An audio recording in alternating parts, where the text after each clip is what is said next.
আইনের ভিত্তি হলো জুলাই সনদ যখন আইনি ভিত্তি পাবে তখন জাতীয় নির্বাচন আইনি ভিত্তি তৈরি হবে, নানা ছেলের অবৈধ নির্বাচন হবে।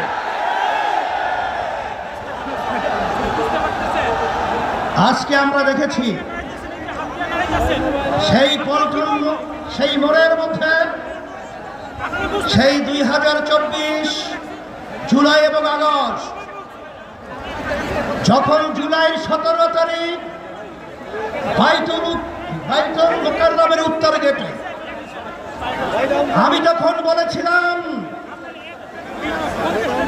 যে আজকে আমাদের সন্তানদেরকে যেভাবে পাখির মতো গুলি করে রাস্তার ভিতরে আজকে লুটে দেওয়া হচ্ছে, আমি বাংলাদেশের সর্বশ্রেণীর ছাত্র জনতা, আলেম ওলামা, হাফেজ সহ সবাইকে আহ্বান জানিয়েছিলাম যে এখন আমাদের ভোরে ঘরে বসে থাকার সুযোগ নেই, ঘরে বসে থাকার সময় নেই। আমরা আজকে রাস্তায় আসবো, ফ্যাসিস্টকে উৎখাত করব, বাংলার জমিন থেকে কাঁটাতারের উপরে নিক্ষেপ করব। হয়েছে তাই বাংলাদেশ মুক্ত হয়েছে। সেই হিসাবে আজকে আমরা দেখেছি দুই শ্রেণীর মানুষ এখন দুই মেরুতে অবস্থান করছে।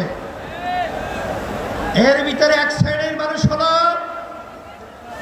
যারা নাকি আমরা দেশ প্রেমিক, আর এক শ্রেণীর হলো ক্ষমতা প্রেমিক। ফ্যাসিস্ট আওয়ামী লীগ সরকার তারা দেশ প্রেমিক ছিল না, তারা ছিল ক্ষমতা প্রেমিক। তারা কিন্তু এক পর্যায়ে আমাদের বাংলাদেশ থেকে পালিয়ে কাঁটাতার পার হয়ে ভারতে অবস্থান করছে। নব্য যারা ফ্যাসিস্ট হওয়ার চিন্তা করছেন, যারা গণভোট নিয়ে নির্বাচনের আগে দেওয়ার ব্যাপারে তালবাহারা করছেন, আমি তাদেরকে উদ্দেশ্য করে বলতে চাই, আজকে বাংলাদেশের ছাত্র জনতা, সর্বশ্রেণীর মানুষ আজকে জুলাই ভিত্তিক আইনি সর্বপ্রথম চায়, তারপর জাতীয় নির্বাচন চায়। কিন্তু আপনারা যদি এই জুলাই সনদ আইনি ভিত্তি দেওয়ার ব্যাপারে দরিবসু করে থাকেন, আমাদের বাংলাদেশের 3 দিকে ভারতের কাঁটাতারের বেড়া, কিন্তু আপনারা পালাবেন কোথায়? আপনাদের জন্য অপেক্ষা করছেন সেই দক্ষিণে বঙ্গোপসাগর। এছাড়া কিন্তু আপনাদের পালাবার কোথাও জায়গা নেই।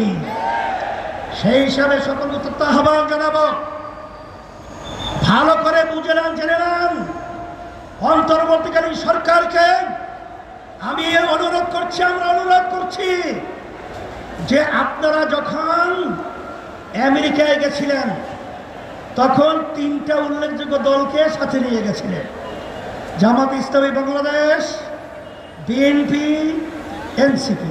কথা ঠিক কিনা? আপনারা জাতীয় নির্বাচনের আগে গণভোট দিতে আপনারা কোন প্রক্রিয়া, কোন হিসাব লাগবে, অঙ্ক শিখাতে হবে। আজকে এনসিপিও চায় যে গণভোট আগে হবে, তারপর জাতীয় নির্বাচন হবে। জামাত ইসলামও চায় আগে গণভোট হবে, তারপর জাতীয় নির্বাচন হবে। শুধু একটা দল বিএনপি, তারা ভোট চায় কখন? জাতীয় নির্বাচনের দিন। বাংলাদেশের মানুষ বুঝে গেছে আপনাদের উদ্দেশ্য ভালো না।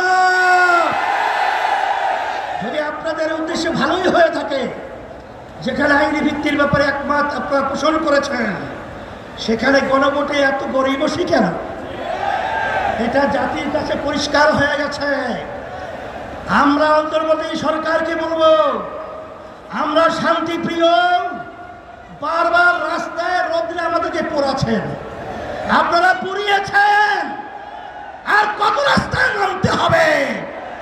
এরপরে পরামর্শ ভিত্তিক আমরা বাংলাদেশের সর্বস্তরের মানুষদের নিয়ে এমন কর্মসূচি ঘোষণা করব আপনি গণভোট জাতীয় নির্বাচনের আগে দিতে বাধ্য হবেন, বাস্তব দাবি মানতে বাধ্য হবেন ইনশাআল্লাহ।